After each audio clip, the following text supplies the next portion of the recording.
हर हर महादेव. रुद्राक्षांविषयी माहिती हवी असेल तर माझे इतर रील्स देखील पहा. ज्योतिषशास्त्र, वास्तुशास्त्र व न्यूमरोलॉजी म्हणजेच अंकशास्त्र याविषयी टिप्स उपाय हवे असतील तर माझे व्हिडिओज बघा, मला फॉलो करा.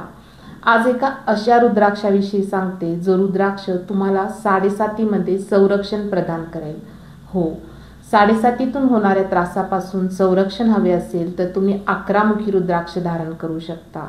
कारण या रुद्राक्षाची देवता ही हनुमान आहे.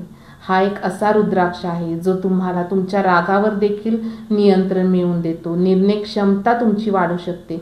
ज्या व्यक्तींना जास्त भीती वाटते किंवा कशाची तरी भीती वाटत राहते ते व्यक्ती हा रुद्राक्ष अवश्य धारण करू शकतात. हा एक असा रुद्राक्ष आहे जो सर्व नकारात्मक ऊर्जेपासून, सर्व बाधांपासून तुम्हाला संरक्षण देईल. तुम्हाला हवा असेल तर अवश्य संपर्क करा. धन्यवाद.